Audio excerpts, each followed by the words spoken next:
Hello everyone. Please tell me, which city are you listening from? What time is it there? Is everything okay? Or does it feel like someone's watching you? It was a night like any other, or so I thought. The rain had been tapping against my window for hours, its steady rhythm soothing me as I lay beneath the heavy blanket, exhausted from a long day. I hadn't realized how deeply I'd drifted off, until I woke up. The clock on the wall told me it had been 8 hours. 8 hours of rest, or so I assumed. But there was something wrong, something I couldn't quite place. The room was the same as it always had been, bathed in the dim, amber glow of the nightlight near the door. Everything in my room was in its usual place. My dresser, the stack of books on the bedside table, the framed photo of my parents from when they visited a few years ago. The only thing that seemed out of place was the overwhelming stillness. The kind of silence that fills the air when something is being held back, like a breath waiting to be taken. I slowly sat up, rubbing my eyes, trying to shake off the remnants of sleep. I could still hear the rain, that comforting, rhythmic sound, but there was something else. A low hum, barely audible at first, but growing in intensity. It wasn't coming from outside. It was somewhere inside the room, like a whisper carried on the air. I tried to ignore it, chalking it up to sleep deprivation or maybe a strange echo of the rain against the window. But as I swung my feet off the bed and onto the cold wooden floor, the hum seemed to settle into my bones, vibrating beneath my feet. My heart began to beat just a little faster, and the hairs on the back of my neck stood up. I told myself it was just the house settling, maybe some pipes or the walls expanding with the moisture from the rain. Yet, the longer I stood there, the more it felt like I wasn't alone. I glanced around the room again, but nothing had changed. The shadows near the closet were the same, stretched out by the soft glow of the nightlight. There were no sudden movements, no strange figures lurking in the corners. Still, the air felt thicker, somehow, almost as if it were pressing down on me. I tried to shake the unease, telling myself it was nothing. But as I turned toward the window, I noticed something odd. The blinds were slightly ajar. I hadn't left them like that before going to bed. I never did. I always made sure to pull them shut all the way. But now, there they were, left open just enough to allow a sliver of moonlight to spill into the room. That wasn't what disturbed me, though. What made my stomach drop was the unmistakable reflection in the window. A figure standing just outside, barely visible in the darkness. The shape was indistinct, but there was something about the posture that made my blood run cold. It wasn't right. It was too still, too perfect, like it was watching me. The moonlight illuminated only the edges of the figure, but I could swear I saw its head tilt slightly, as though acknowledging my gaze. I froze, my breath caught in my throat. I should have gotten up, should have moved, but I couldn't. I was paralyzed by the strange, growing certainty that whatever stood outside that window wasn't human, or if it was something else entirely. Something wrong. The room felt smaller now. The walls seemed to close in, the space around me becoming tighter, suffocating. I glanced over my shoulder at the bed, the place where I'd just been. Lying unconscious for 8 hours felt different somehow. I couldn't explain it, but there was an overwhelming sense of having been somewhere else while I slept. A place that wasn't my bed, wasn't my room, I shook the thought away as ridiculous, but it lingered, gnawing at the edges of my mind. I approached the window slowly, my heart pounding louder in my chest with every step.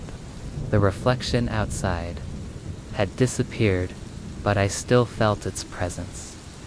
As I reached for the blinds, the hum in the room grew louder, almost unbearable now. I yanked them open, expecting nothing more than a dark yard bathed in rain and shadows, but there was nothing. The window looked out into the empty, wet night, as it always had. The yard was empty, quiet. Still, I couldn't shake the feeling. The cold sweat on my skin, the sense of being watched. I backed away from the window, my pulse racing. That's when I heard it again.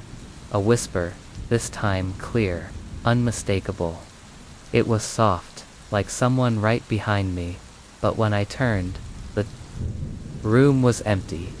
I blinked in disbelief, staring at the space behind me. There was nothing there, nothing that should have been there. I was alone, yet I couldn't shake the impression that something had been in the room with me all along. I moved to the door, hoping to leave, to get out of the suffocating silence that seemed to cling to me, but my hand froze on the doorknob. I hadn't locked the door before bed. That was strange, because I always locked it, always. But tonight, it was still unlocked. I turned it cautiously, but the door wouldn't open. I pressed my shoulder against it, pushing harder, but it felt as though it had been jammed shut. I couldn't get out. My heart raced as the realization hit me. I wasn't trapped in my room physically. It was something deeper, something far more unsettling. The room, the house, it wasn't what it used to be. I could feel it now, the change. It had been there all along, slowly creeping in, like a slow poison, but now it was undeniable. The whispering was louder now, but I couldn't pinpoint its source. It seemed to be everywhere, filling every corner of the room. It didn't sound like words, just soft, unintelligible sounds, like a murmur from somewhere just out of reach. Suddenly, the clock on the wall chimed. It wasn't a comforting sound, but an ominous one. I hadn't even realized the time had passed, but as the chime rang, I felt a cold rush of panic. I spun around, desperate to find some sign of reality. But nothing was the same anymore. The room wasn't just off. It had become something else. It had taken on a life of its own. The shadows seemed to stretch longer, the air denser, and the floor beneath me felt like it was shifting, slowly, subtly, as though it too were becoming something I couldn't comprehend. I stumbled back, my heart pounding, my head swimming, and then, in the corner of my eye, I saw it. The figure, again, this time standing just beside the bed. It was taller now, its shape clearer. It didn't move, didn't speak. It just watched me. I opened my mouth to scream, but no sound came out. The figure didn't move, but its eyes, dark and hollow, locked onto mine. The air was thick with an unspeakable pressure, like something heavy pressing against my chest. I wanted to run, to escape, but my body wouldn't cooperate. It was as though the room had claimed me, as though I had been part of it all along. Then, as suddenly as it had appeared, the figure faded. The room was silent once again, and the rain still fell steadily outside. The clock chimed once more, and I realized with growing dread that I had no idea how long I had been awake. The thing that terrified me most, though, wasn't the figure or the whispers or the sense of being trapped. It was the fact that, no matter how hard I tried to shake it off, I couldn't remember when I had gone to bed in the first place. The time between when I lay down and when I woke up was gone, completely erased. I had slept for 8 hours, or so I thought.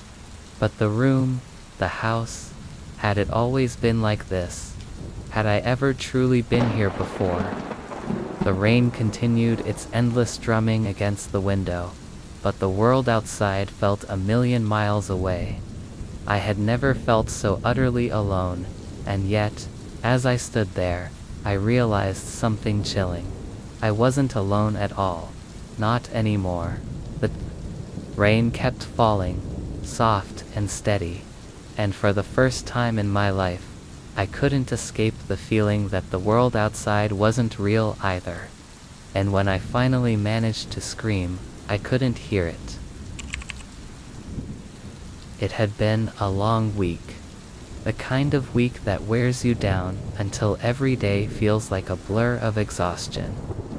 I had been working late, barely able to find time to eat, let alone sleep. So when the weekend came, I knew I needed rest.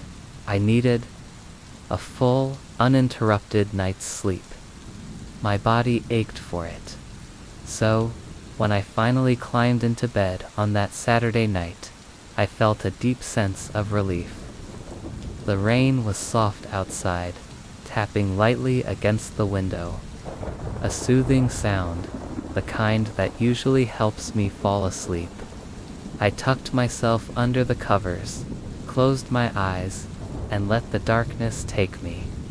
The world around me faded, and for the first time in days, I felt my muscles relax. My mind slowed. I was finally asleep, or so I thought. I woke up some time later. It was strange. I didn't feel fully awake, but I was conscious enough to realize something was wrong. My eyes opened, but I couldn't seem to move. I tried to stretch my limbs, to turn over, but my body felt as though it were weighted down, pinned to the bed. I couldn't even make a sound. It was as if the room had become suffocating, pressing in on me from all sides.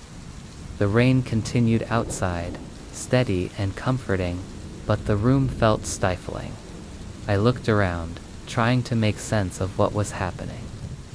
My heart began to race, a sudden flutter of panic setting in. The clock on the wall read 3:15 a.m., but everything seemed so wrong. The room felt colder than it should have been, the shadows deeper, more alive. My eyes darted around, searching for something to anchor me to the moment, and then I saw it.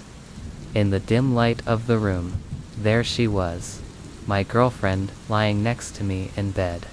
She looked peaceful, serene, the soft rise and fall of her chest, indicating she was still asleep. But there was something off. Her eyes, they were open. Just a tiny slit, but they were wide open, staring straight ahead into the darkness. I tried to speak, to ask her what was going on, but my voice wouldn't come.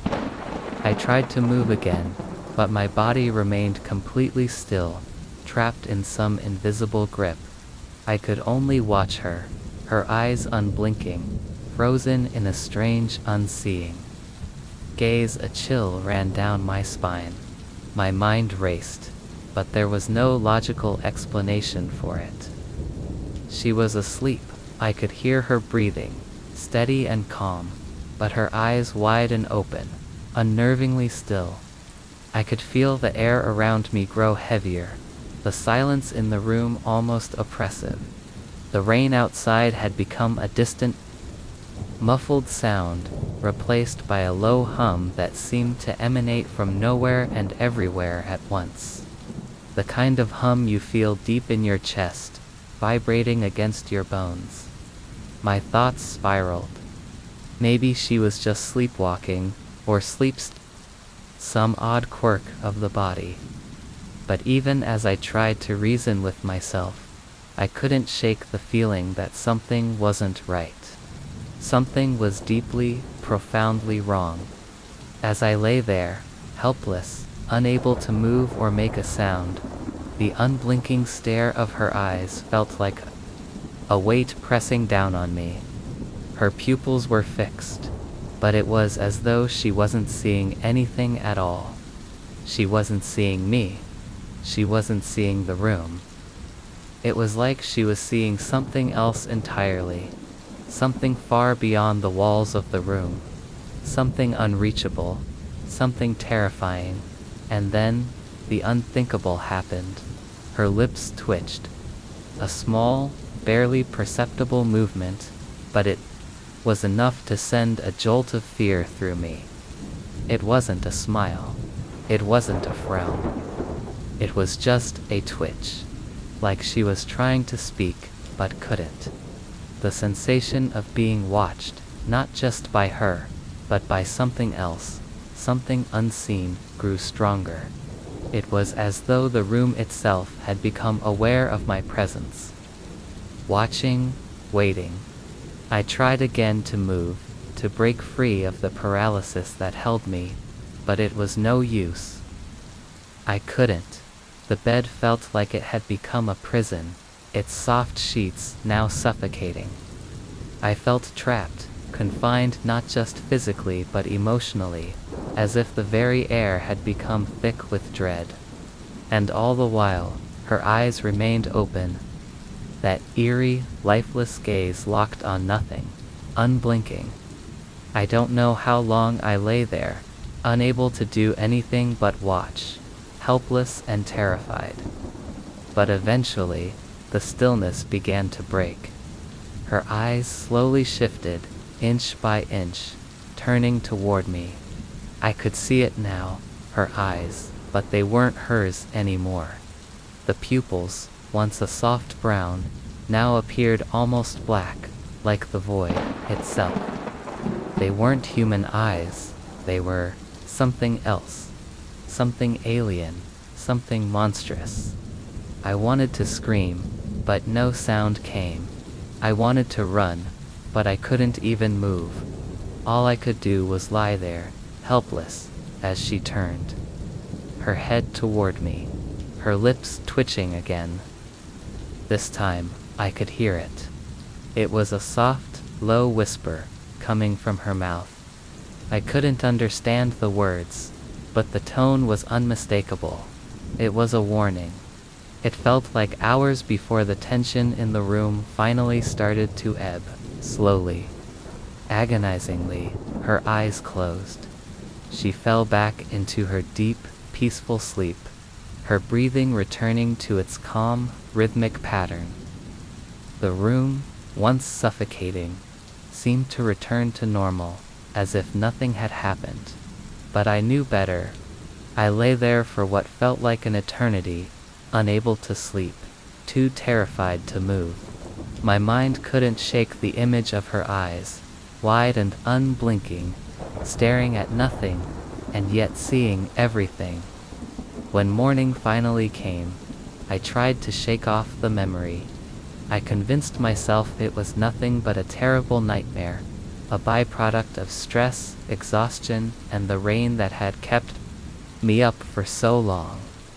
But as I watched her sleep beside me, so peacefully, I couldn't shake the feeling that whatever had happened in the dark of that night was far from over. I watched her for a long time that morning, and as she stirred, I couldn't help but wonder, had she seen it too? Had she heard the whispers? Or was she as unaware of what had happened as I was? And more terrifyingly, what would happen the next time she fell asleep? Would her eyes open again? Would I be forced to relive it all? Over again, helpless and trapped, staring into the abyss that looked back at me. It was the kind of evening that wraps itself around you, quiet and still. The rain had been falling steadily for hours, tapping lightly against the windows, the kind of rain that calms the world into a gentle lull. I had just moved into a new apartment, far from the city's chaos, hoping that the change in scenery would help clear my head. It was the first time in a long while I'd felt like I could truly relax, and for that, I was grateful. The apartment was small, but cozy. I had only recently unpacked, and the boxers still littered the corners of the room, a silent reminder of the life I had left behind. I had no particular plans for the night. Just a quiet evening, maybe a book, maybe a movie. I wasn't sure, but I knew I needed rest. So, as the night deepened, I pulled the thick comforter around me, sank into the softness of the bed, and allowed the rhythmic sound of the rain to lull me to sleep. It didn't take long before I was drifting, the exhaustion of the past few weeks finally catching up with me. My mind slipped into that space between wakefulness and sleep, where everything feels like a dream, but nothing is clear enough to be remembered. That's when I first heard it. A whisper, soft at first, so faint I thought I was imagining it. It was a voice, but not a voice I recognized. I couldn't place it. It was deep, almost soothing, and carried with it a sense of urgency, as if it were trying to reach me through a barrier I couldn't quite cross. "Sleep now," it said. I thought it was the wind, or perhaps the hum of the refrigerator, the mundane sounds of the apartment settling into the night. But then the voice came again, clearer this time. "Let me in." I froze. My breath caught in my chest, and for a moment, I was paralyzed by the simple strangeness of the words. I turned my head, staring at the darkness of the room around me, my heart beginning to pound. The voice wasn't coming from anywhere near me, but from everywhere. It was as if the air itself had taken on a voice, one that was barely audible but impossible to ignore. I strained my ears, hoping to catch some sound of life outside my apartment, anything that might explain this strange sensation. But all I could hear was the rain, falling heavier now, and the faint hum of the streetlights outside. There was nothing else, nothing that could explain it. I pulled the blanket tighter around me, my mind racing. It wasn't possible. I was just tired. My nerves were shot. That's all it was. But the voice, it had felt so real. "Sleep now," it repeated, this time much closer, as though it was in the room with me. "Let me in." I sat up in bed, my heart thudding against my ribs. The room was pitch black, the only light coming from the faint glow of the street lamp outside. My breath felt shallow, caught in my chest as the silence pressed in on me. It was then that I noticed something strange. A shadow in the corner of the room, near the door. At first I thought it was a trick of the light, just the way the furniture cast odd shapes in the dark. But as I stared at it, the shadow didn't shift with the movement of the rain, and it seemed to grow longer. I blinked, trying to focus. The shadow had become distinct, but it wasn't like any shadow I'd ever seen. It wasn't cast by anything I could recognize, no object or figure that I could identify. It was just there, growing, almost as if it were a presence of its own. And then, the voice spoke again, this time louder, clearer. "You're ready now." I gasped and scrambled back against the headboard, my heart racing. The shadow twitched, and for a moment, I could have sworn it moved toward me. My pulse was in my throat, and I felt the familiar weight of dread wash over me, creeping through my limbs, making it almost impossible to breathe. But as quickly as it had come, the shadow stopped. It was still again, but the voice persisted just beneath. the surface of my awareness, like a soft pressure against my temples. Sleep let me in. I was shaking now, my whole body trembling from a mixture of fear and confusion. What was happening? I couldn't think. I couldn't move. The voice was calling me, beckoning me toward something I couldn't understand. And yet I could feel it. Feel it pressing in on me, urging me to submit. Sleep, the voice said, softer now. I'm here. I've always been here. I swallowed hard, the room growing colder by the second. The sheets were now damp from the sweat beading on my skin. I tried to tell myself it was just a dream, a nightmare my tired mind had conjured up, but the voice, it wasn't going away, and neither was the shadow. With every passing second, it felt as though the air was thickening, becoming harder to breathe. I could still hear the rain outside, but it was fading, becoming distant. Like I was drifting further and further away from reality. The shadow loomed, larger, stretching across the floor, inch by inch, as though it were reaching toward me. I wanted to scream, but no sound would escape. The voice spoke again, this time with a finality that made my skin crawl. Let me in. I couldn't hold back anymore. I closed my eyes, desperate to block out the presence that seemed to fill the room, to block out the words that were crawling into my brain, making everything feel so distant, so unreal. But when I opened them again, the shadow was gone. The room was just as it had been before, empty, still, and quiet. The rain continued its soft, constant rhythm against the window. I looked around, searching for any sign of what had just happened. My breath slowly returned to normal, but the weight of the air didn't lift. The voice had stopped. The shadow had vanished. It was as though everything had returned to its place, like nothing had ever happened, but something had changed. I felt it, deep in my bones. The feeling that something was waiting, just beyond my reach. Something that hadn't been there before. It wasn't gone.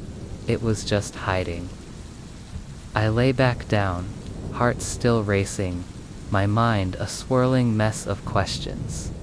But I couldn't bring myself to close my eyes, not yet.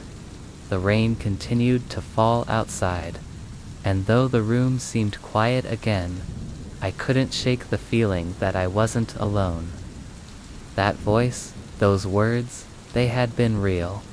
They had touched something inside me, something I couldn't quite name. I knew I had heard it.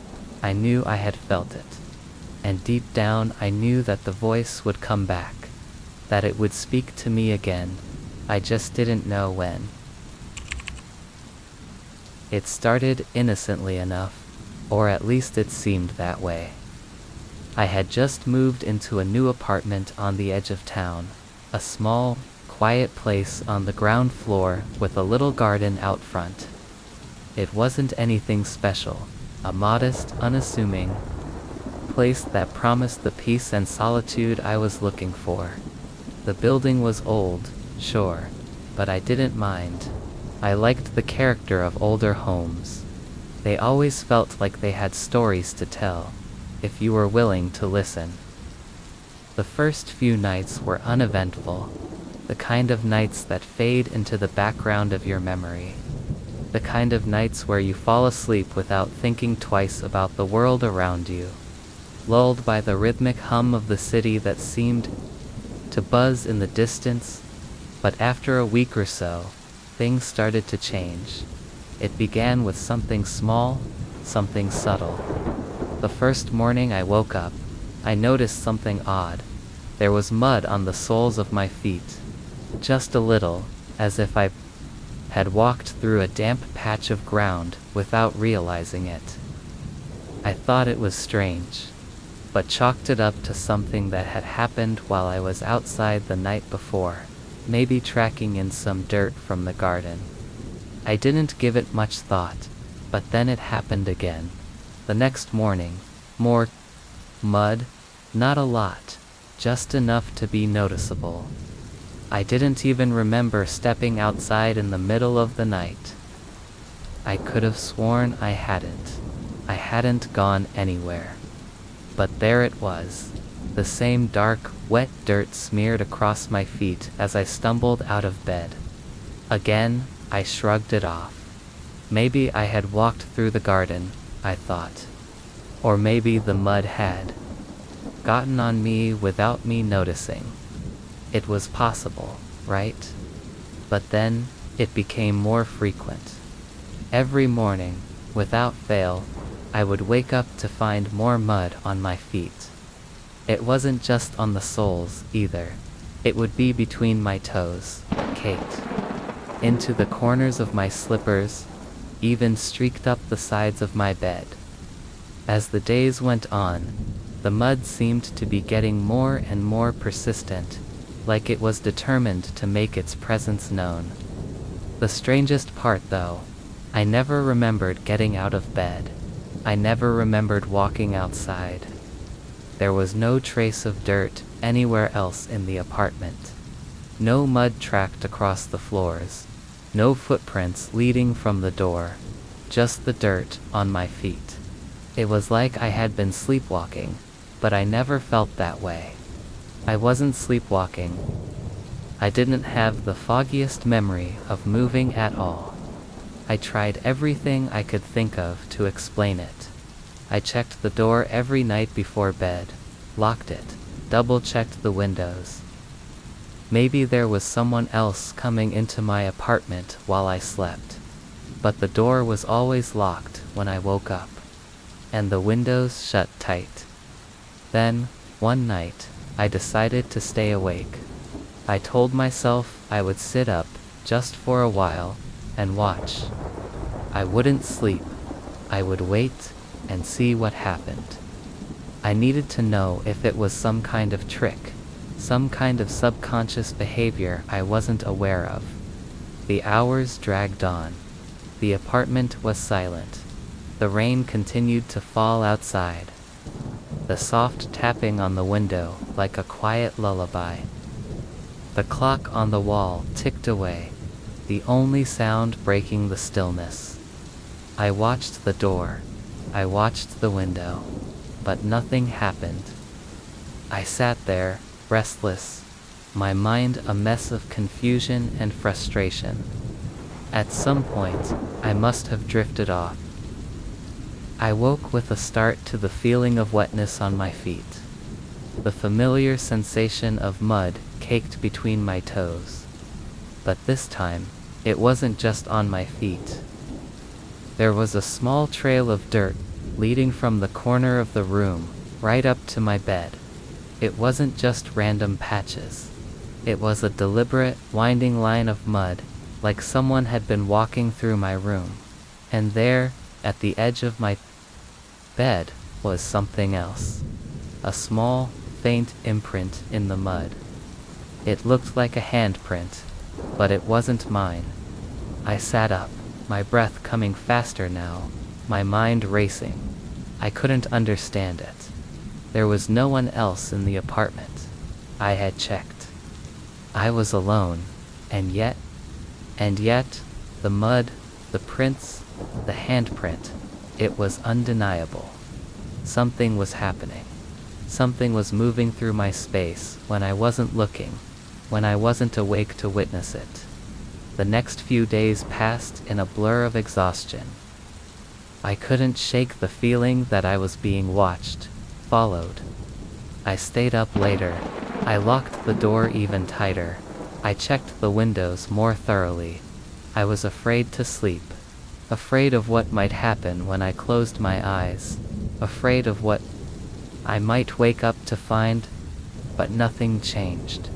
The mud kept appearing, night after night, more persistent, more aggressive. Sometimes, it would even reach the far side of the room, as if whatever was leaving the trail was moving toward me. The handprints appeared again, sometimes near my bed, sometimes on the walls, sometimes on the floor, as though something had crawled along the ground. I couldn't explain it. I couldn't rationalize it. The weight of it all pressed in on me, and with every morning I woke up to find more mud. The terror grew. I had to find a solution. I had to find out what was happening. So, one night, I did the only thing I could think of. I set up a camera in my room. I didn't want to believe it, but I needed proof. I needed to see what was happening, to catch whoever or whatever was coming into my apartment. That night, I lay in bed, the camera running. I stayed awake, staring at the ceiling, waiting for anything to happen. The rain beat steadily against the window, the silence of the room growing louder with every minute. And then, around 3:30 a.m., the unmistakable sound of footsteps. Not in the hallway, but right inside my room. The floorboards creaked softly under.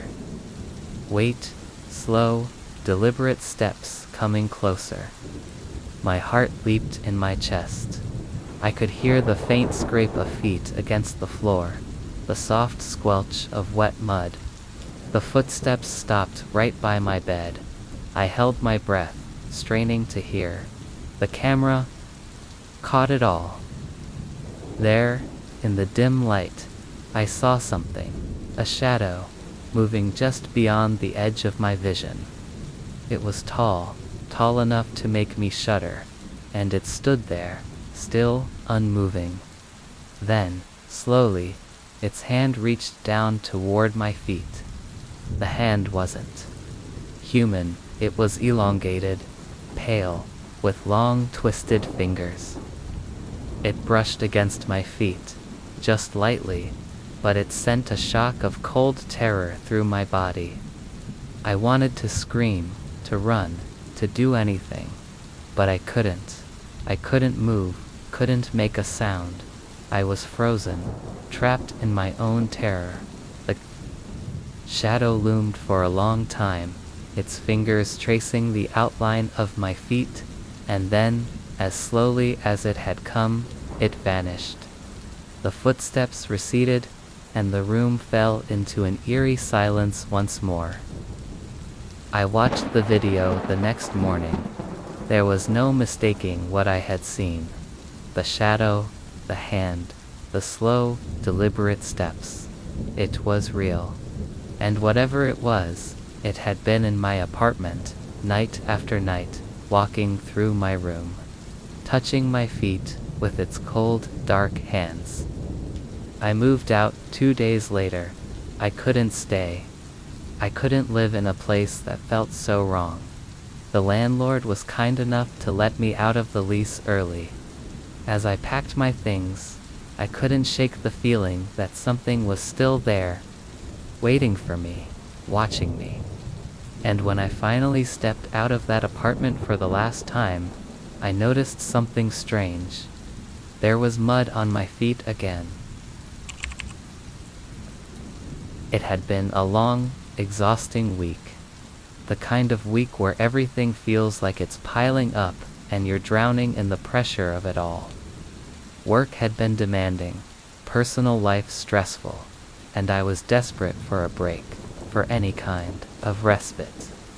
So when Friday night came around, I made a decision. I was going to sleep.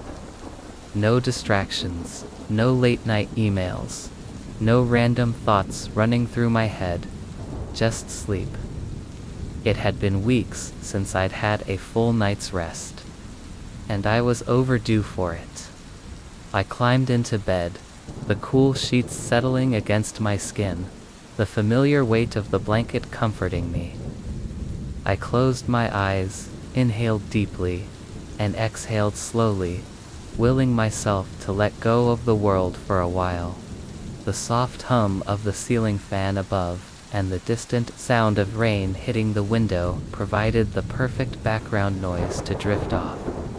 To sleep, It didn't take long before I was fully relaxed, my mind quieting as my body sank deeper into the mattress.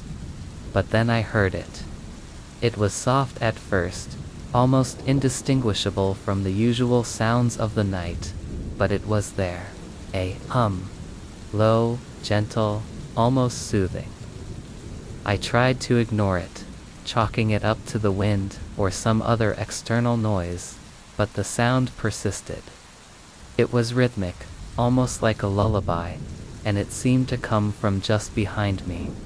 I turned my head, expecting to see something, maybe my partner, who had come to bed later than I had. Or perhaps the sound was coming from the apartment next door. But there was nothing. The room was exactly as it had been when I closed my eyes. Just me, the bed, and the soft hum that was getting a little louder. That's when I noticed it. The humming wasn't just a sound, it was coming from her. I hadn't noticed her at first. She was lying beside me, her back to me, curled up in the same way she always slept. But now, I could hear the hum more clearly. It was her chest gently rising and falling, her breath a soft melodic murmur in the otherwise quiet room. It was strange, though, it wasn't like the typical peaceful sounds of sleep. This was more of a tune, a hum, a song that carried on in a constant, unwavering pattern. I watched her for a moment, the dim light from the window casting soft shadows across her features. I had never heard her hum like this before. But then again, maybe I had never been awake enough to notice. I reached over to brush a strand of hair from her face, but as my hand hovered over her, I felt something was wrong. Her body was still, too still. My heart skipped a beat as I felt her chest again, a little firmer this time. She wasn't breathing. I knew the signs. I had been in enough medical emergencies to recognize the stillness of someone who wasn't drawing breath, but how could that be? I had heard her hum just moments ago. I had heard the soft sound of her sleep, the gentle rise and fall of her chest. I moved closer, my hand trembling as I touched her arm, trying to wake her. Her skin was cold, too cold, no warmth, no pulse. My breath caught in my throat, my heart pounding in a panic that made the room feel even smaller. She was lifeless, completely still, and yet, that hum, it continued. I leaned in closer, my mind racing as I searched her face for some sign of life, some indication that she was just deeply asleep, but I saw nothing. No fluttering eyelids, no twitch of her fingers, nothing. She looked almost peaceful too. Peaceful. Her body was so still, and yet the hum persisted, like it was emanating from her in a way that defied reason. It sounded like it was coming from inside her, not from her chest, but from somewhere deep within, as if her body were simply a vessel carrying the sound. I pulled away in confusion, my breath shallow, trying to make sense of it. I couldn't. Stop staring at her, my thoughts spinning in circles. How could she be alive and not breathing at the same time? The hum was unmistakable, a gentle song, like something half remembered from a dream. And yet, there she was, unmoving, unbreathing. I couldn't shake the feeling that something wasn't right. I felt a creeping cold seep into my bones, a sensation that something was watching, waiting. The hum grew louder, almost imperceptible, like a song buried deep in the walls, in the air itself. It was no longer just a sound. It was like a presence in the room, filling the space between us, closing in around me. I pulled myself out of bed, my legs weak, my mind screaming for clarity, for understanding. I stumbled across the room, my hands trembling as I reached for the light switch. The lights flickered on, harsh and sudden, casting long shadows across the room. There she was, lying in the bed, still as ever, her eyes closed. She looked like she was sleeping peacefully, and yet the hum was still there. But now, I could see it more clearly. Her chest, which had once been still, was moving. Very slightly. It wasn't a breath, not really. It was as if her body was vibrating. Her lips, ever so faintly, were moving to... She was humming along with the sound, but she was not breathing. She was not alive. I backed away, stumbling, the room spinning around me. The hum seemed to fill the entire space, reverberating through my skull. It was everywhere now, pressing in on me, growing louder. My heart was racing, the sound pounding in my ears, the sense of dread flooding my chest. And then, in the quietest of whispers, I heard it again. "Let me in." I froze. The voice came from inside the hum, like a melody in a language I couldn't understand, but there was no mistaking it. It was clear as day. I turned to look at her, and for the briefest moment, I saw it. Her lips, ever so slightly, curled into a smile. It wasn't a smile of warmth or peace. It was something else, something darker. It was like she knew something I didn't. Like she was waiting for something. The humming continued, relentless and eerie, as the room seemed to close in around me. The walls felt tighter, the air thicker, as though something was reaching through her, through the sound, through the space between us, trying to break free. I turned and fled from the room, my mind screaming, my body moving on instinct, trying to escape whatever was happening. But the hum followed me, echoing through the hallways of the apartment, pressing against my skin, inside my mind. I couldn't escape it. I don't know how much time passed before I dared to return. When I finally did, the room was silent. No hum, no breathing, no smile, just her, lying there, still unmoving. But the fear lingered. I couldn't shake the feeling that she was still humming, somewhere in the deep, silent corners of my mind. Just waiting for me to close my eyes again. Waiting for me to sleep. And as the rain fell outside, I couldn't help but wonder, was it her, or something else? Was she asleep, or was she never asleep at all? It's always the same. The moment I close my eyes, it begins. The world around me blurs into darkness, the familiar surroundings of my bedroom fading away like the last echoes of a dream. I try to let go of the weight of the day, but it's like a chain around my chest, pulling me deeper into the void. The room is still, silent, save for the faint ticking of the clock on the wall. I've come to rely on the rhythmic sound, a comfort in the night, but it's not enough. I can't settle. There's something waiting for me, just beyond the reach of my awareness, just at the edge of my consciousness. I feel it every time, a sensation that crawls up my spine. It's like a presence, something lurking in the dark corners of my mind, something watching. And no matter how hard I try to ignore it, the moment I let myself slip into sleep, it's there. The first time it happened, I tried to tell myself it was just a nightmare, a bad dream, something my mind had conjured in the depths of exhaustion. But the more it happened, the less I could deny it. It was real, at least, it felt real. I remember the first time it really scared me. I had been exhausted, the weight. of a long day pulling me under faster than usual. My eyes fluttered shut, and for a moment, I was floating, weightless, caught between the waking world and the one I was about to enter. But as soon as my eyelids closed, the air in the room shifted. It wasn't a breeze or a draft. It felt thicker, like something had moved, like something had crossed the threshold from one reality to another.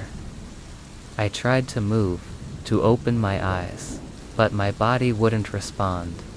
It was as if I were caught in some invisible grip, paralyzed in place. Panic began to creep into my chest, but I couldn't breathe, couldn't speak.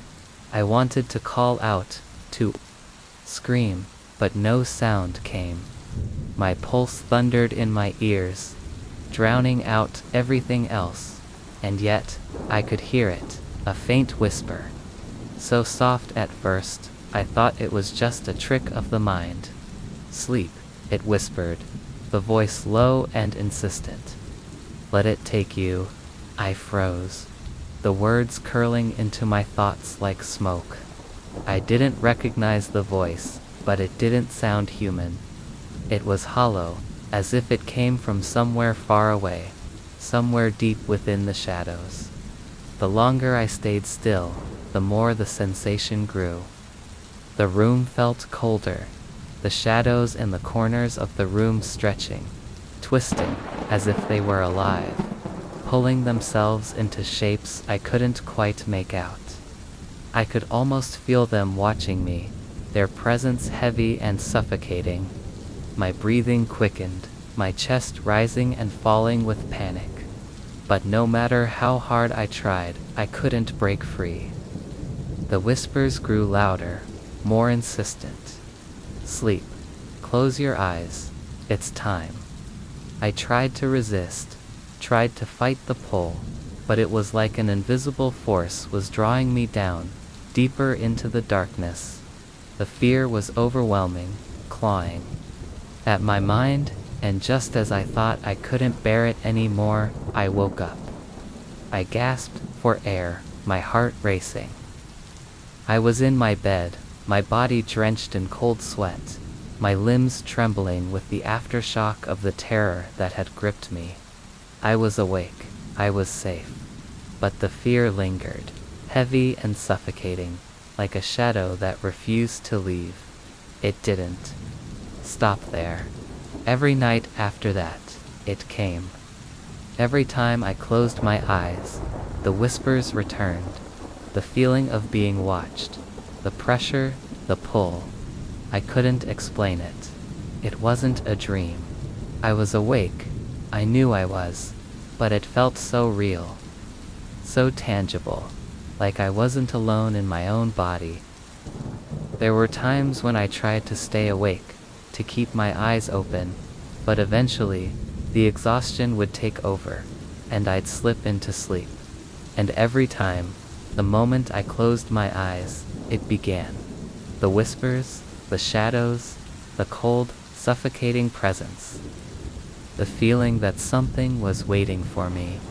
I tried everything. I tried sleeping with the lights on. I tried leaving the TV on, hoping the noise would drown out the whispers, but nothing worked. The moment I closed my eyes, it was always there, waiting. Then, one night, something changed. I had grown so accustomed to the whispers, to the fear, that I thought I was beyond feeling scared anymore. I thought maybe, just maybe, I could get through it. So, I lay in bed that night, fully expecting the familiar sensations to take over. But this time, when the whispers came, I didn't fight them. I let go. I let the darkness pull me under. The shadows wrapping around me like a cloak. The coldness seeped into my bones, but I didn't resist. I let the whispers fill my mind, their words becoming clearer with each passing moment. "Sleep," it said again. But this time, the voice was different. It wasn't hollow.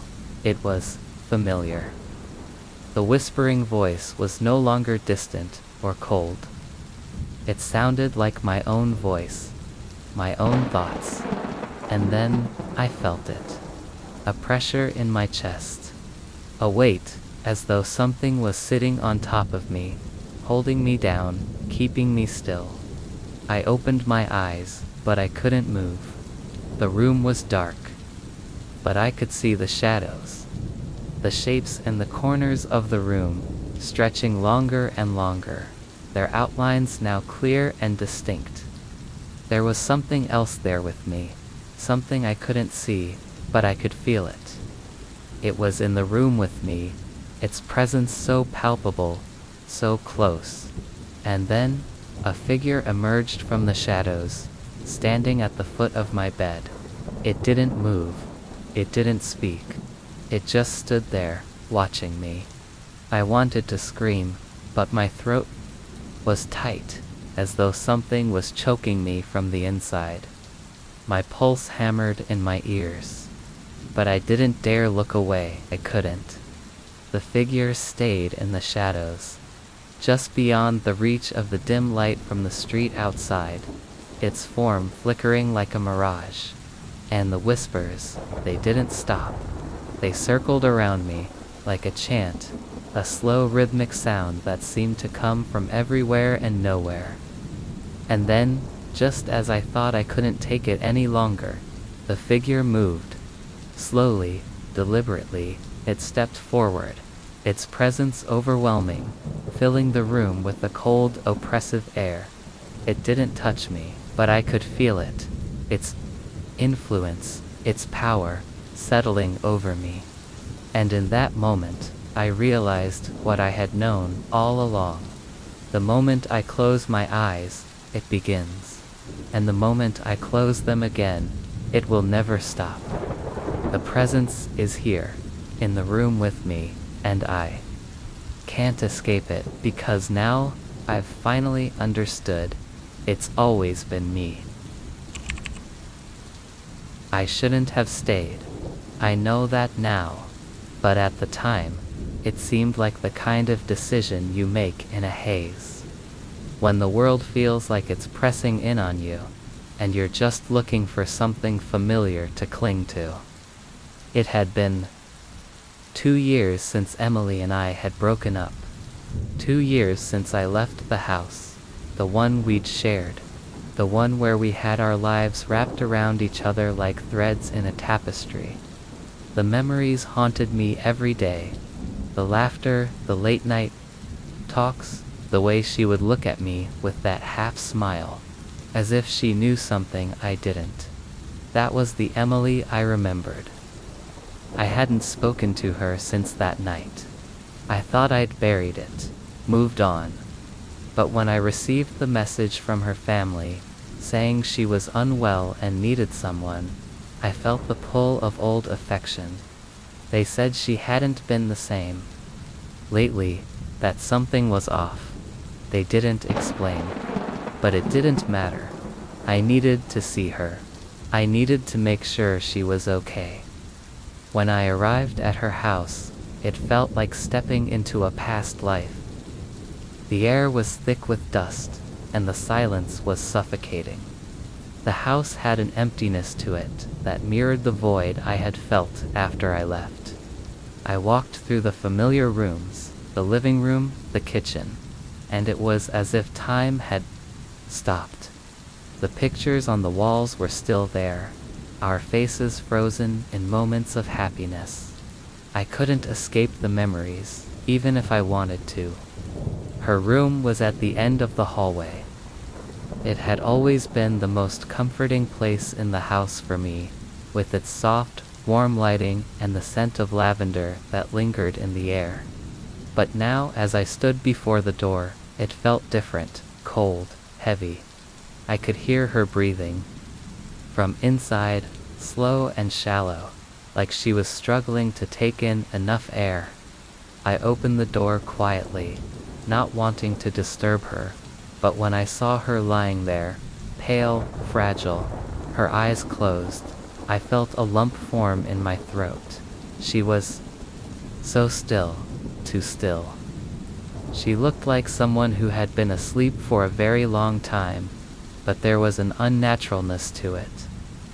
A sickness in her that I couldn't place. I sat down at the edge of the bed, my heart racing. I wanted to reach out and touch her, to feel the warmth of her skin, but I couldn't. It didn't seem right. I didn't know what had happened to her, what had made her this way, but I could feel a deep dread growing in my chest. Like something had shifted, something was wrong. The air around her seemed to pulse, like there was something in it, something I couldn't see, but could feel. And as I sat there, staring at her, I fell asleep. I don't know how long I slept. It could have been minutes, or hours, or longer. But when I opened my eyes, the room felt different. The bed was colder, the air heavier. The lavender scent was gone, replaced by a strange, metallic temps, like the smell of old coins or rust. And then, I noticed it. The room was darker. The sunlight that had filtered in through the blinds was gone. The light was dimming, fading away, as if the day itself was slipping into some kind of endless twilight. I turned to look at Emily, and that's when I saw it. Her eyes, they were wide open, staring at me, but they weren't hers anymore. They were empty, hollow, like a shell of a person, a vacant space that had once held everything I loved about her. I froze, my breath catching in my chest.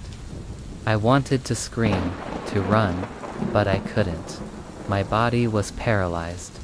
Her eyes locked onto mine, unblinking, and I could feel something shift in the air between us. The darkness deepened, swirling around her, until she wasn't just lying in the bed anymore. She sat up. It wasn't natural. Her movements were jerky, like a puppet whose strings had been pulled by something unseen. I couldn't tear my eyes away from her. She looked at me, her lips parted, and then, slowly, impossibly, she spoke. "I'm sorry," she whispered, her voice hollow, like it had come from the depths of some dark, distant place. "Shouldn't have let you in." Her words made no sense, but they pierced through me like 1,000 needles, sharp and cold. My heart pounded in my chest, the fear crawling under my skin. The weight in the room pressed in on me, suffocating me. Then, without warning, she reached out. Her hand, cold and lifeless, touched mine. I screamed, but no sound came out. My mouth opened, but it was like my voice had been stolen away. The room started spinning, her form twisting and distorting in the air. The bed, the walls, the room itself began to melt around us, like it was being washed away by some invisible tide. I tried to pull my hand back, but her grip was iron, unyielding. She leaned closer, her face contorting into something grotesque. Her eyes now completely black, the pupils dilated to nothingness. "You never should have come back," she said, and I could feel her breath on my skin, cold and foul. "You never should have come back." And then, just as suddenly as it had started, everything stopped. The room was silent. The bed was warm again, and the familiar scent of lavender filled the air. Emily was lying there, just as she had been when I first arrived. Eyes closed, breathing softly, as if nothing had happened at all. I wanted to shake her, to scream, to make her wake up, but I couldn't. I couldn't move. I couldn't speak. I could only sit there, paralyzed, my mind racing with confusion, with fear. And that's when I realized something. I had never left. I had never woken up. The truth of it hit me like a wave, crashing over me in a suffocating rush. I had been asleep the entire time, all of it. The room, the shadows, the voice, the hand that had touched mine. It had all been a dream. But the most terrifying part was this. I wasn't sure if I was still dreaming now, and I wasn't sure if I ever would be able to wake up. The last thing I heard before the darkness overtook me was the same whisper. You should never have slept in her bed. And then, nothing. It's strange how some people remember their dreams so vividly, how they wake up with an exact recollection of every detail, every twist in the narrative, even the feelings they experienced. I've never been one of those people. I rarely remember my own dreams, but there's one dream I'll never forget, because it doesn't belong to me. It belongs to her. Her name is Sarah. We've been friends for years, and if you asked anyone who knew us, they'd say we were inseparable. We had our secrets, our shared experiences, the quiet moments that only people close to each other could understand. She's the kind of person who lives fully in the waking world, the one who holds conversations with strangers in elevators, the one who brightens up the room without trying. But when it comes to sleep, things change. She doesn't remember her dreams. In fact, she has no recollection of them at all. She says she never dreams, or if she does, it's too foggy, too disconnected to piece together. The mornings are just like the nights to her, blank, unremarkable. I always found that odd. It's one of the many things that made her so different from anyone I'd ever met. How could someone never dream? It felt unnatural, like there was a whole side of her that she wasn't able to access. At first, I didn't think much of it. But then the dreams started happening to me. They were hers, but not in the way you might think. It wasn't like I could just see her dreams or tap into them randomly.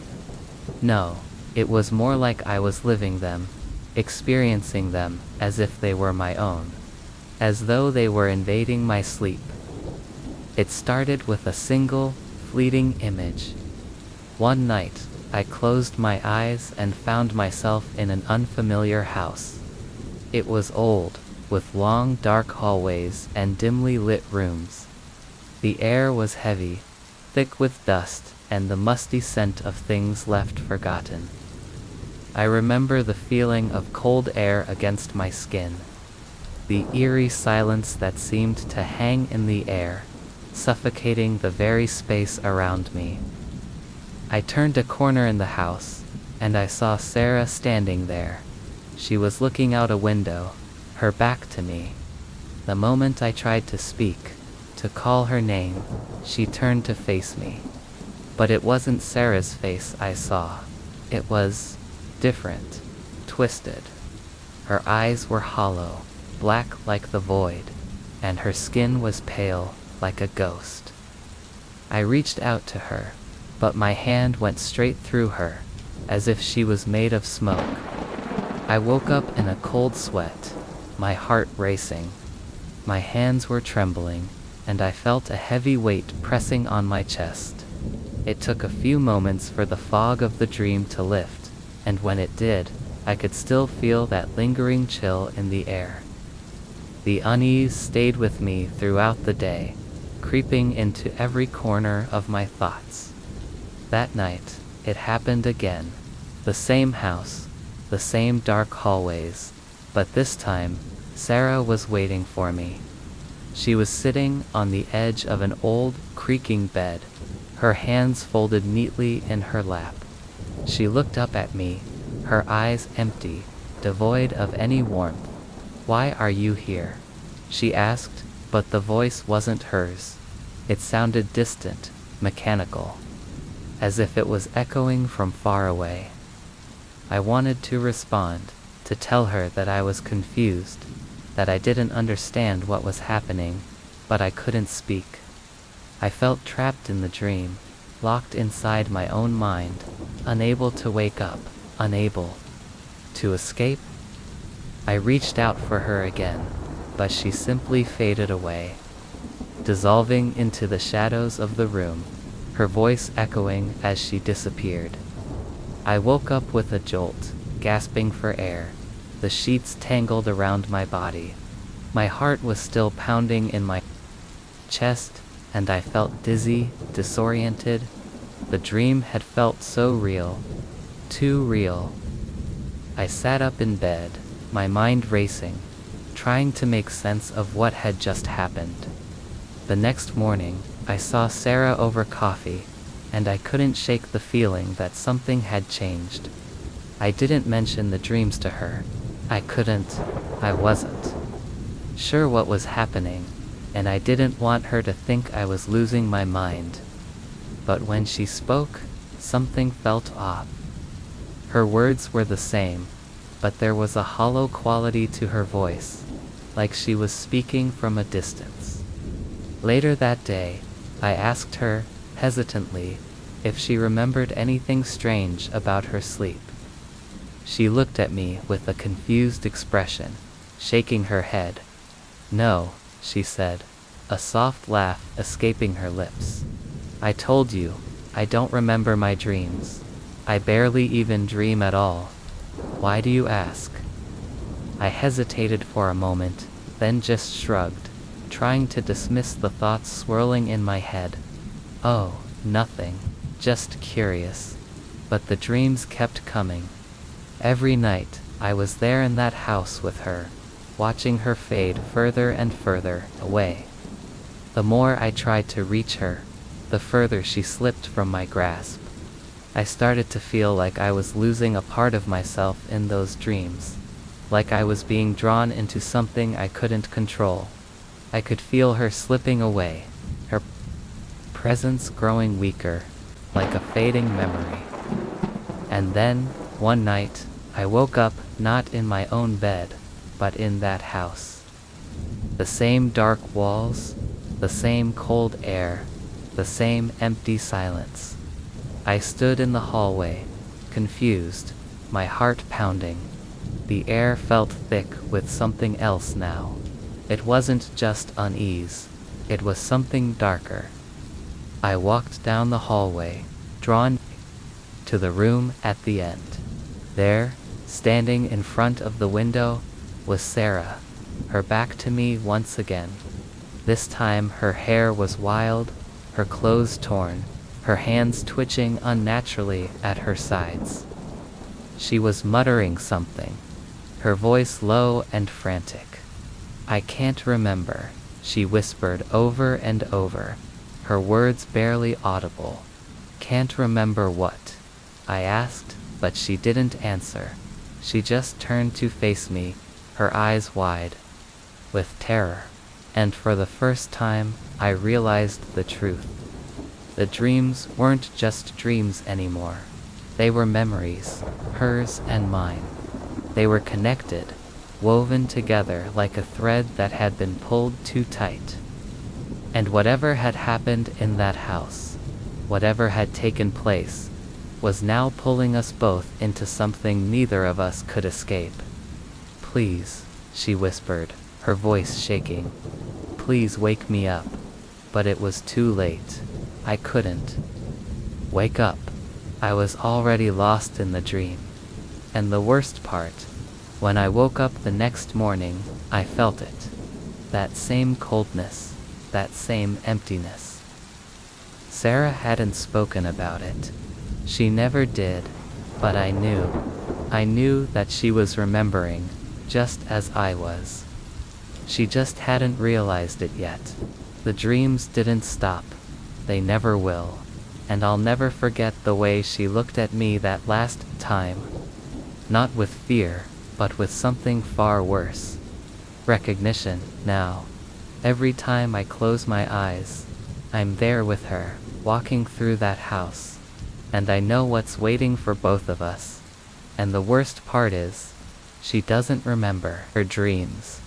But I do. The first time it happened, I woke up feeling disoriented, as if I had been swimming through the deepest parts of my mind and had just surfaced. My limbs were heavy, my body sluggish, but the strangest sensation lingered, the sensation of floating. I couldn't explain it. It wasn't like a dream or anything I had ever experienced before. It was more real, in a way. Realer than anything else. It had been a long, exhausting day. I had worked late, and when I finally made it to bed, I could feel my body yearning for sleep. The weight of the day had settled over me, and all I wanted was rest. As I lay there, waiting for sleep to take me, I felt an odd sort of calmness, a gentle weightlessness. My thoughts slowed, and soon, I drifted off into unconsciousness. At least, I thought I did. In my sleep, it felt like I was walking. But I wasn't walking on solid ground. I was gliding, floating. The sensation was soft, weightless, as if gravity didn't quite exist. There was no floor beneath me, no walls around me, just a feeling of gentle motion, an endless drift that felt more like a dream than anything else. But it didn't feel like a normal dream. It didn't feel like sleep. It felt real. I could see shadows flicker in the distance, outlines of rooms and hallways, though they were not fully formed. More like distant memories or after-images of something I couldn't grasp. The air was thick, but it didn't have any substance. It was like I was floating through an echo of reality, untethered from anything solid. I moved through this strange, dreamlike space, but there was no fear, no sense of danger. There was only that soft sensation of floating, of being adrift in some sort of liminal space. Time didn't seem to exist, and yet, I couldn't help but feel like something was waiting for me, just beyond the edges of this odd, weightless world. And then, I opened my eyes. The suddenness of it shook me. The transition from dreamlike floating to full consciousness almost too jarring to bear. I was no longer weightless. My body felt solid again. My limbs no longer suspended in that eerie, impossible state. I was back in my bed, the dim light of the moon spilling through the window, casting soft shadows on the walls. But the feeling didn't fade. It lingered, like a ghost, clinging to me. I sat up, my mind foggy, trying to orient myself. I looked around the room. Everything was exactly as it should have been. My clothes were folded neatly on the chair, my phone charging on the bedside table, the clock ticking softly in the corner. Nothing had changed, nothing seemed out of place, and yet, I couldn't shake the feeling that something wasn't right. I glanced at the time. It was 3:27 a.m. Had I really been asleep? The strange sensation of floating, of drifting, still hovered around me, as if it hadn't quite let go. I couldn't explain it, and the more I tried, the more unsettling it became. I wasn't sure if I had been sleepwalking, or if I had been dreaming, or if something else entirely had happened. But there was one thing I knew for certain. I didn't remember getting out of bed. I couldn't recall moving at all, and yet, here I was, sitting up, wide awake. I brushed the thought aside, telling myself it was nothing, a weird dream, a side effect of stress. But as I lay back down, I couldn't help but wonder, how had I gotten up? How had I moved? And why did it feel so real, so much like I had been awake, only to realize I had been asleep all along? The next night, the same thing happened. I went to bed tired, my body aching for rest, and once again, the sensation of floating began to settle over me. It started slow, a soft, gentle pull, as though I were drifting on a current of air. I didn't even try to fight it. The weightlessness was so peaceful, so soothing. It felt like I was moving through water, slow and steady, the edges of my thoughts blurring and fading into the void. I floated for what felt like hours, moving through the space without direction, without any clear purpose. The room around me had faded away. I was no longer in my bed, in my room. I was in the nothingness, the space between sleep and wakefulness, where nothing made sense and everything seemed possible. But again, just as I felt completely adrift, I opened my eyes. I gasped, sitting upright in bed, a cold sweat clinging to my skin. The room was dark, quiet. The clock read 3:31 a.m. It had happened again. I had been floating in that strange, dreamlike state, and then I had opened my eyes, only to find myself back in my bed. And again, I had no memory of getting up, of moving. I had no memory of even falling asleep. It was as though my mind had slipped away from me, taken somewhere I couldn't follow. The sensation of floating, of being unmoored from reality, still lingered, like a whisper in the back of my mind. I couldn't understand it. I felt as if I were losing time. I felt as if something had taken place during those hours of sleepwalking, or whatever it was, something I wasn't aware of. My body, my mind seemed to be functioning on their own, while I was lost in this strange limbo. That night I stayed awake. I watched the clock tick by. I felt the bed beneath me, the blankets wrapped tightly around me. But no matter how hard I tried to stay still, to keep my mind focused, that same sensation began to rise again. The feeling of weightlessness, the drifting, the slow pull of an invisible force. I fought it this time, resisting the urge to let go. But I couldn't. It was as if something was pulling me under, something deeper than sleep. And no matter how tightly I clenched my fists, how hard I tried to stay grounded, I felt my body lifting off the bed. When I opened my eyes again, I was standing in the middle of the room. My feet were bare on the cold floor, and the room was wrong. The walls seemed to be closing in on me, the shadows stretching unnaturally. The room was smaller, dimmer. Everything looked distorted. I didn't know how I got there, didn't know when I had moved. I just stood there, frozen, staring at the walls, trying to make sense of it. And then I heard something, a faint whisper, coming from behind me. "You're still asleep," it said. "You're still floating." I turned quickly, but there was nothing there. No one, just the empty, oppressive silence. And then I realized something. I didn't need to open my eyes anymore. The floating, the drifting, it was real. Every time I fell asleep, I was leaving my body behind, moving somewhere else, somewhere I couldn't follow. I couldn't wake up, not really. The darkness around me shifted, closing in tighter with every passing second. The sensation of floating pressed down on me, and when I finally closed my eyes again, I didn't know if I would ever wake up again, and I didn't know whether I even wanted to. It was supposed to be a simple night, a night where I could finally get some rest after a grueling week.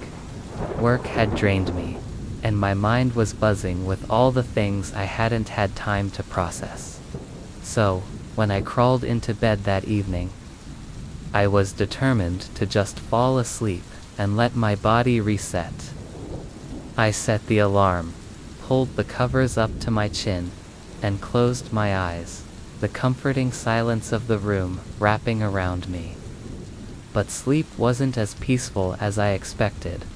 It came quickly enough, and I slipped into the familiar fog of dreams. Dreams, for me, are usually jumbled things. Bits of life mixed with fleeting moments of nonsense.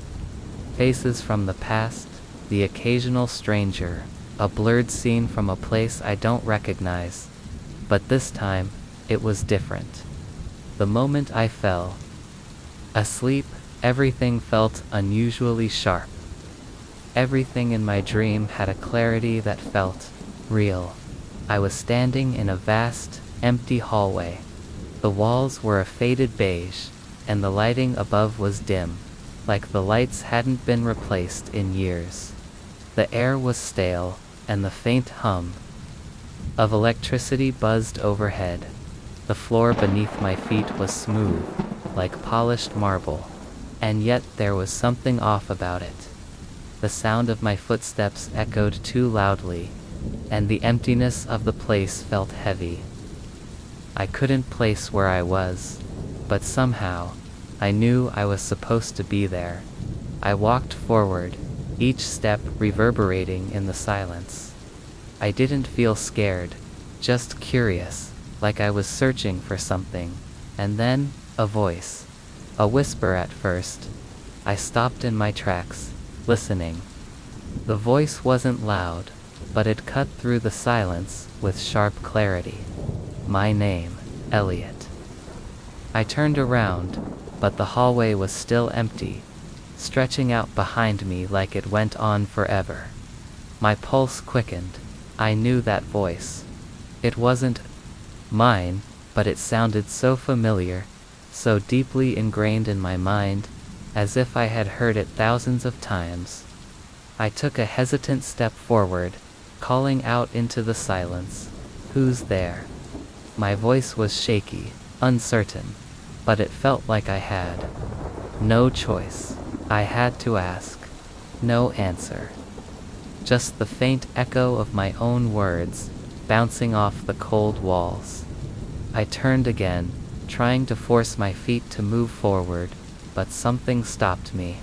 Something was pulling at the pit of my stomach, a strange tug that told me to stay where I was. I wanted to turn around, to find the exit, to leave this strange place behind, but I couldn't move. I was rooted to the spot, paralyzed, and then I heard it again. Elliot. This time, the voice was closer, as if someone was standing right behind me, breathing down my neck. I spun around, but no one was there. Just the empty hallway, its walls closing in like they were mocking me. "Who are you?" I demanded, my voice now rising in frustration. "Who's calling me?" For a moment, there was nothing but the deafening silence. My breath was heavy in my chest, and I felt a tightness in my throat. And then the reply, "I am you." The words seemed to hang in the air for a long time before they sank into me, a cold weight. I stepped back, my mind racing, my heart pounding in my chest. My legs trembled, and I felt a sudden cold sweat break out along my skin. What did that mean? I am you. The words echoed in my mind over and over, like they were drilling into my very being. The hallway around me began to shift. The walls seemed to bend and distort, the flickering lights above me dancing like shadows in my peripheral vision. I could feel something closing in, something I couldn't see but could sense, like a presence, something right behind me. A pressure built in my chest, squeezing the air out of my lungs. I couldn't breathe. My throat tightened, and I gasped for air, my hands shaking. "Elliot," the voice repeated, softer this time. "It's okay." But it wasn't okay. I could feel it. I could feel something reaching out for me. something that was pulling me into the darkness. No, I whispered, the word barely escaping my lips as I stumbled back, trying to get away from whatever was happening. No, this can't be real. It is, the voice responded, calmer now. It's been real all along. I tried to wake up. I tried with all my might to force my eyes open, to break free from whatever grip held me. But the more I tried, the harder it became. It was like the dream was wrapping around me, suffocating me, and I was caught in its grip, unable to escape. Then, the world shifted again. The hallway disappeared, replaced by a room, a small, dimly lit space. The walls were bare, the floor smooth and cold, and in the center of the room, there was a mirror. I walked toward it, my feet dragging, my movements stiff, as if something was holding me back. When I reached the mirror, I saw myself, but it wasn't just me. It was me and someone else. A reflection stood beside me. It looked like me, but not quite. The face in the mirror was distorted, like a warped version of myself, with eyes that didn't quite match mine. The expression on its face was unsettling. It smiled, but it wasn't a comforting smile. It was a smile that sent a shiver through my spine. I opened my mouth to speak, but the reflection in the mirror spoke first. "You always knew," it said, its voice mirroring mine. "You knew who I was. You knew all along." The words hit me like a tidal wave, crashing into my mind. Something inside me stirred, something deep and buried, and I felt the truth settle in. The reflection wasn't someone else. It was me. It was a version of myself I had locked away, buried beneath layers of my own fear, my own subtate. Thing that had been calling me, the thing that had been waiting for me. "I've always been here," the reflection whispered, its eyes never leaving mine, waiting, watching.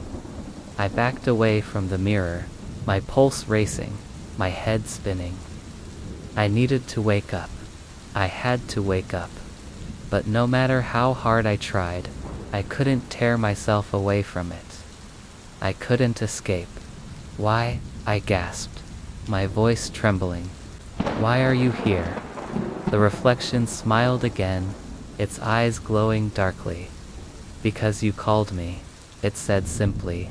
"You asked for me." And then, the mirror shattered. I woke up with a start, gasping for breath. My heart was pounding in my chest, and I was drenched in sweat. The room around me was dark, but familiar. The same familiar walls, the same bed, the same silence of the night. I sat up, my body trembling, my mind racing to make sense of what had just happened. It had been a dream. It had to be a dream. But the words echoed in my mind, the voice still lingering, still alive in my head. "You called me." I glanced at my phone, hoping the light from the screen would anchor me, but when I picked it up, I saw something that stopped my breath. The name on the screen was mine, but underneath it said, "Incoming call." I froze, and I realized with a sickening certainty the voice hadn't been a dream. It started innocently enough, or at least I thought it did. The first time I noticed it, I brushed it off as a coincidence. That night, she came to me with a look on her face, that tired, worn-out look she always had after a long day. She collapsed onto the couch beside me, her head resting against the back, eyes heavy with the weight of exhaustion. "Do you ever feel like you're stuck in your own head?" she asked, her voice almost a whisper, her gaze distant. I looked at her, confused. "What do you mean?" She didn't answer right away. Instead, She closed her eyes, her fingers twitching restlessly in her lap. Then she spoke again, this time quieter, almost as though she were trying to convince herself. I can't sleep unless I do it. I had no idea what she meant. It wasn't like her to be cryptic, especially not about something like this. Unless you do what? I asked, my voice cautious. Her lips barely moved when she answered, but I could hear her clearly, even though her words seemed far away. Unless I summon him. The words hung in the air, and I didn't know what to say. My mind raced for an explanation, something logical. Something I could understand. Summon who? I asked.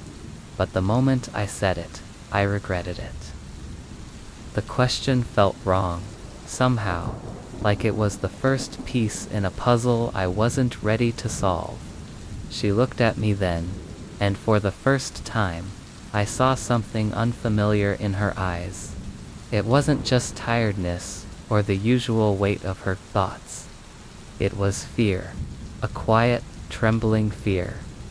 I can't fall asleep without him, she said, and if I don't, I won't be able to sleep at all. The way she said it made my blood run cold, and I didn't ask any more questions that night. I didn't want to, but the seed had been planted, and over the next few days, I couldn't stop thinking about what she had said.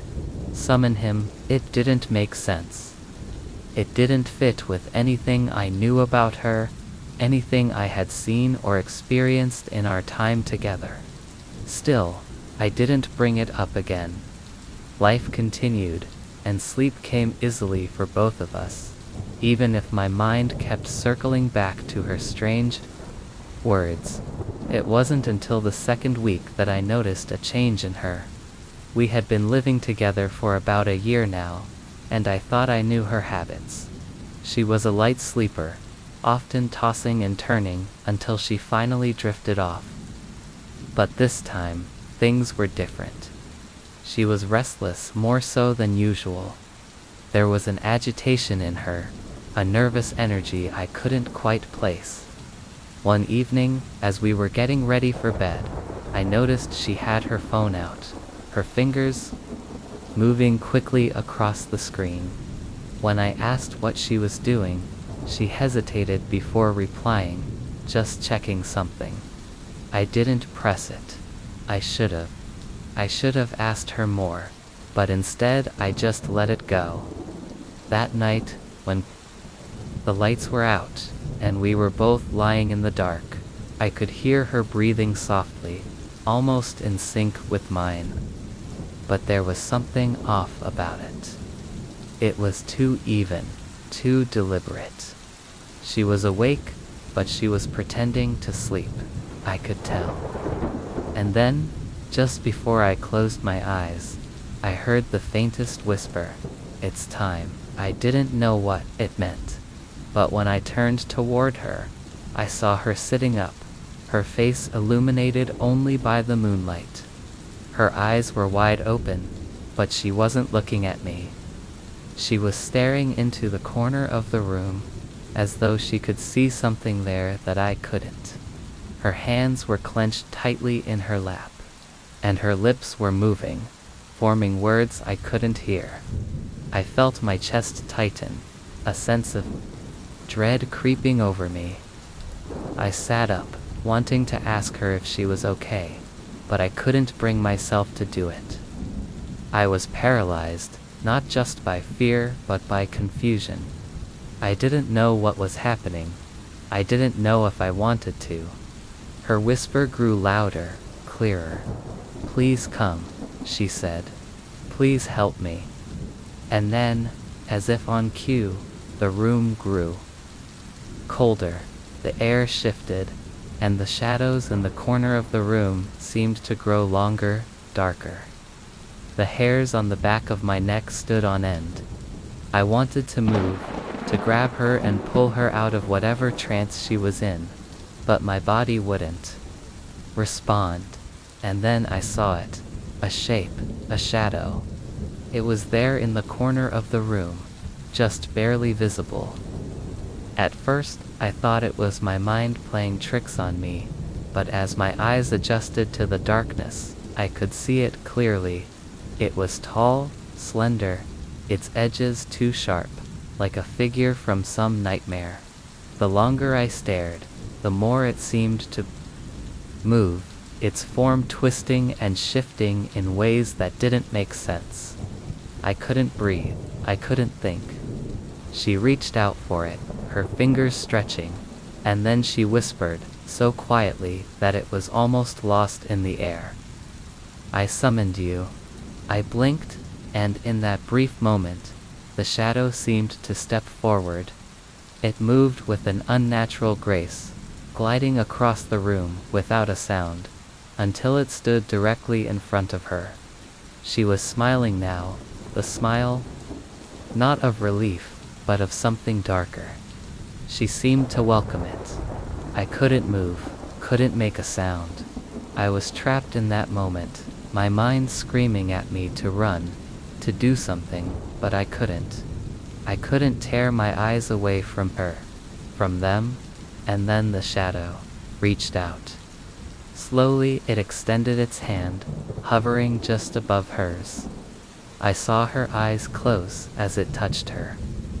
A cold, electric jolt shot through the air, and I felt it deep in my bones.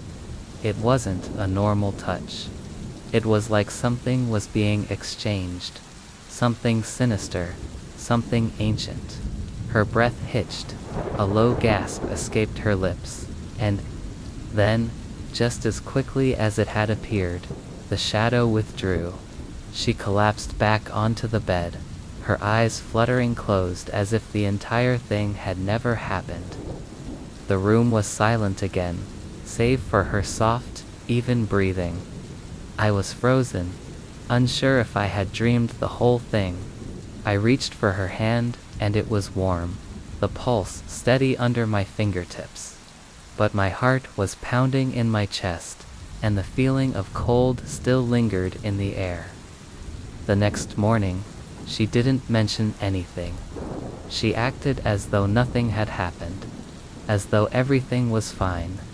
But I couldn't shake the feeling that something had changed, something I couldn't understand. The following nights were more of the same.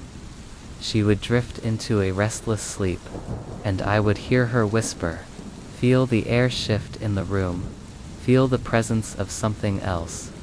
Every time she said those words, "Please come," I felt a cold rush through me. I never saw the figure again, but it didn't matter. I could feel it lingering in the shadows, waiting. I could feel the tug, the pull, as if it was always there, just out of sight. And one night, when I asked her about it, she just looked at me, her face cold and distant, and said, "I can't fall asleep without him." That was when I knew. She wasn't just summoning him, she was keeping him close. And no matter how hard I tried, I was trapped in this cycle with her, unable to escape. I couldn't help but wonder, what would happen if she ever stopped summoning him? Would he come for me instead? The sleep came like a slow tide, creeping in on me, dragging me under before I could realize what was happening. I had been pushing myself too hard, too many late nights and early mornings. The kind of exhaustion that settles deep in your bones, making everything feel like a haze. But that night, I thought I had finally reached the point where I could rest. I climbed into bed, turned off the light, and let the stillness of the room swallow me whole. At first, the quiet was comforting, the familiar weight of the blankets, the soft hum of the ceiling fan, the distant sound of traffic filtering in through the window, all the little things that made my apartment feel like home. But then, the darkness stretched and shifted, and I was no longer aware of the passing hours. The sleep had taken hold of me, and soon, there was nothing else, just the deep pull of it, dragging me deeper into the folds of my mind. But this time was different. I didn't just fall asleep. This time, the sleep took me. I didn't slip into a peaceful rest. I was pulled. I wasn't aware of it at first, but as the dream unfolded, I realized I wasn't in my own body anymore. It was like I had become untethered from everything. From time, from place, from myself. I wasn't even sure where I was, only that I was no longer where I had been when I closed my eyes. It wasn't a dream, not in the traditional sense. There were no familiar faces, no landscapes or comforting scenes. No pleasant wanderings through my mind's quiet corners. Instead, it was an overwhelming stillness, a place of shadows. A space that wasn't a space at all, just a dark void, stretching on forever. I drifted through it. No, I floated. That's the word for it. I floated, but not in the way one drifts on the surface of water. I was suspended in something else. Something colder. The air was thick and heavy, but I couldn't feel it. I was too far from everything, too far from my body, too far from the world I once knew. I wasn't sure how long I had been there. Time didn't exist in this place, or maybe it had stopped, like I had. But something shifted, a sense of presence, of something waiting. I could hear it before I saw it. A low whisper, as though it was brushing against the edges of my mind. A voice that wasn't quite a voice, but something more like a thought, spoken with too much weight. Come back, it said. But it wasn't a plea, it wasn't asking. It was commanding. The sound of it washed over me, and for the first time, I realized that I had been away. I was far from the world I knew, but the pull back to it was undeniable. Like a thread attached to me, pulling me toward a distant shore. I tried to resist, to stay in the strange, floating darkness. But I couldn't. The whisper was too strong, its weight too heavy. It was calling me back. I opened my eyes. At least I thought I did. The room around me wasn't the room I had fallen asleep in. I wasn't in my bed. I wasn't even sure I was in any room at all. The walls were nothing but shadows, stretching and shifting in ways that didn't make sense. The light from the window, the familiar glow of the street lamps outside, was gone. The world felt empty, stripped of all substance, and yet I could feel it pressing in on me, suffocating me with its weight. I tried to move, but my body wouldn't respond. My limbs felt heavy, as if they were made of stone, weighed down by something unseen. I felt like I was trapped in a dream, or worse, trapped between dreams. Between sleep and wakefulness, in some liminal space I didn't understand, and then I saw it. In the corner of the room, where the shadows seemed darkest, something shifted. A figure, not quite human, but humanoid, was standing there. It was tall, taller than anything should be, its edges blurred like smoke curling in the air. But there was no face, just a darkness where the features should have been, an absence of something I couldn't comprehend. The figure seemed to shimmer and pulse, like it was both there and not there at the same time. I couldn't look away. I was paralyzed, rooted in place, as the figure slowly moved closer, its presence pressing against me. The air grew colder, the darkness deeper. I could feel it, the weight of it suffocating me, and the whispers came again, louder this time. Come back, it repeated, let me in. My heart slammed in my chest. a rush of panic flooding through me. Wanted to scream, to wake up, to do anything to escape the suffocating presence in the room. But my mouth was sealed, my body frozen in place. The figure was almost beside me now, its shadow stretching long across the floor, reaching for me like it was trying to touch me. I tried to reach out, to break free from the grip it had on me, but my hand wouldn't move. My entire body was locked in place, like I was caught in a nightmare I couldn't escape. The figure bent toward me, its shape becoming clearer now, and I saw something I hadn't noticed before. It wasn't just its shadow. There was something else, a face. But not a face, it was a void. An empty hole where a face should have been, like the absence of a person. A shape that shouldn't be, a space where nothingness had taken form. The whisper came again, but now it was a breath, cold and damp against my skin. "You're not where you belong." I couldn't breathe. I couldn't think. All I could feel was that deep, overwhelming pullback, the sense that I was being dragged somewhere I couldn't understand. And for the first time, I felt something break within me. The need to wake up, to escape, had become so strong, so overpowering, that I begged to wake up.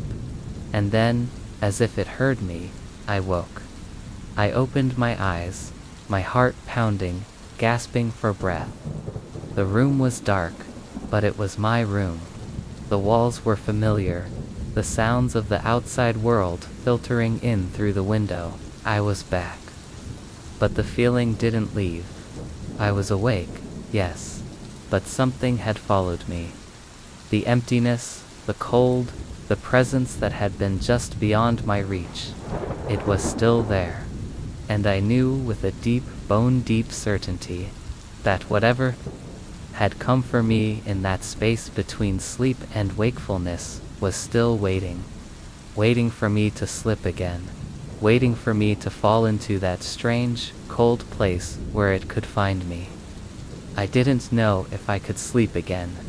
And if I did, I didn't know if I would wake up the same. I didn't know if I would come back at all.